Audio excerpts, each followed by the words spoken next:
নমস্কার। আপনিও কি আপনার ইউএএন নাম্বারটি হারিয়ে ফেলেছেন বা খুঁজে পাচ্ছেন না কিংবা জানেন না? তবে আজকের ভিডিওটি আপনার জন্য। আজকের ভিডিওতে আমি আপনাকে দেখাবো কিভাবে খুব সহজেই আপনি নিজেই আপনার ইউএএন নাম্বারটি বের করবেন। আপনি যদি একজন পিএফ হোল্ডার হয়ে থাকেন তাহলে ইউএএন নাম্বারটি আপনার জন্য খুবই গুরুত্বপূর্ণ। আর এই ইউএএন নাম্বারটি জানার জন্য প্রথমেই আপনাকে ইপিএফও এর যে অফিসিয়াল ওয়েবসাইটটি রয়েছে সেখানে আসতে হবে। ডেসক্রিপশন বক্সে দেওয়া লিঙ্কে ক্লিক করে আপনি খুব সহজেই ইপিএফও অফিসিয়াল ওয়েবসাইটে পৌঁছে যাবেন। লিঙ্কে ক্লিক করলে আপনার সামনে এরকম একটি পেজ ওপেন হয়ে যাবে। এরপর এই ওকে অপশানটিতে ক্লিক করলেই আপনি দেখতে পাবেন এখানে ইউএএন এবং পাসওয়ার্ডের একটি অপশান রয়েছে, অর্থাৎ সাইন ইন করার অপশানটি রয়েছে। কিন্তু যেহেতু আপনি ইউএএন নাম্বারটি জানেন না, তো আপনি লগ ইন করতে পারবেন না। এর জন্য আপনাকে একটু নিচের দিকে আসতে হবে। নিচের দিকে এলে আপনি দেখবেন এখানে অনেকগুলো অপশান রয়েছে, যেমন track application status, active UN, no your UN. তো আপনাকে এই নো ইউর ইউএন অপশানটিতে ক্লিক করতে হবে। এখানে ক্লিক করলে আপনার সামনে অন্য একটি নতুন পেজ ওপেন হয়ে চলে আসবে। দেখুন এখানে লেখা রয়েছে খুব সহজেই মাত্র দুটো স্টেপের মাধ্যমে আপনি আপনার ইউএন নাম্বারটি পেতে পারেন।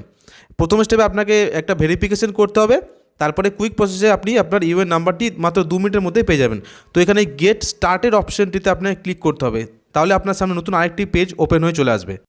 দেখুন এখানে রয়েছে enter your registered mobile number, অর্থাৎ আপনার যে মোবাইল নাম্বারটি রেজিস্টার্ড করা ছিল আপনাকে সেই মোবাইল নাম্বারটি এখানে এন্টার করতে হবে। তো এখানে মোবাইল নাম্বারটি আমি এন্টার করে দিলাম, আমার যে রেজিস্টার মোবাইল নাম্বারটি দেওয়া ছিল। এরপরে দেখুন এখানে সিলেক্ট আইডি প্রুফ বলে অপশান আছে। এখানে আপনি আধার কার্ড, মেম্বার আইডি বা প্যান কার্ড, তিনটের মধ্যে আপনি যে কোনো একটা চুজ করতে পারবেন। তো আমি আধার কার্ডটা চুজ করলাম। এরপরে বলছে আইডি প্রুফ নাম্বার, অর্থাৎ আপনি যে আইডি প্রুফটি চুজ করবেন আপনাকে সেই আইডি প্রুফের নাম্বারটি এখানে এন্টার করতে হবে। যেহেতু আমি আধার করেছি তাই আমি 12 ডিজিটের আধার কার্ডের নাম্বারটি এখানে এন্টার করে দিলাম। এরপরে নিচে দেখতে পাচ্ছেন এন্টার ক্যাপচা, অর্থাৎ উপরে যে ক্যাপচা কোডটি রয়েছে সেই ক্যাপচা কোডটি দেখে দেখে আপনাকে এখানে সুন্দরভাবে ফিল আপ করতে হবে। ক্যাপচা কোডটি ফিল আপ করার পরেই আপনার দেখুন নিচে একটি অপশান রয়েছে সেন্ড ওটিপি অ্যান্ড ভেরিফাই। এই ক্যাপচা কোডটি ফিল আপ করার পরে আপনাকে এই সেন্ড ওটিপি অ্যান্ড ভেরিফাই অপশানে ক্লিক করতে হবে। এখানে ক্লিক করলেই আপনার সামনে আবার একটি নতুন পেজ ওপেন হয়ে চলে আসবে এবং আপনার রেজিস্টার্ড মোবাইল নাম্বারটিতে একটি ওটিপি চলে আসবে। তো দেখুন এখানে ভেরিফাই ওটিপি অপশান চলে এসছে। তো আপনার ওই রেজিস্টার্ড মোবাইল নাম্বার যেটা আপনার রেজিস্টার করা ছিল সেই নাম্বারে যে ওটিপি গেছে 6 ডিজিটের ওটিপি নাম্বার, সেটা আপনাকে এখানে পুট করতে হবে। তো আমি ওটিপি নাম্বারটা এখানে দিয়ে দিলাম। ওটিপি নাম্বারটা দেওয়ার পরে নিচে দেখুন আপনার এখানে ভেরিফাই ওটিপি বলে একটি অপশান রয়েছে, এই অপশানটিতে ক্লিক করতে হবে।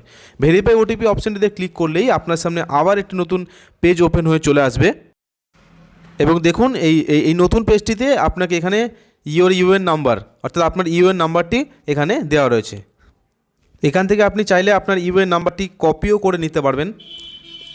তো দেখলেন তো কীভাবে খুব সহজেই আপনি আপনার হারিয়ে যাওয়া ইউএন নাম্বারটি খুব নিমেষের মধ্যে আপনি নিজে আপনার নিজের মোবাইল ফোন অথবা ল্যাপটপের মাধ্যমে খুঁজে বের করতে পারবেন। আশা করি ভিডিওটি আপনার ভালো লেগেছে। ভালো লেগে থাকলে অবশ্যই লাইক করবেন এবং এরকমই আরও বিভিন্ন রকম গুরুত্বপূর্ণ ভিডিও পাওয়ার জন্য চ্যানেলটিকে অবশ্যই সাবস্ক্রাইব করে রাখবেন। নমস্কার, ভালো থাকবেন, সুস্থ থাকবেন।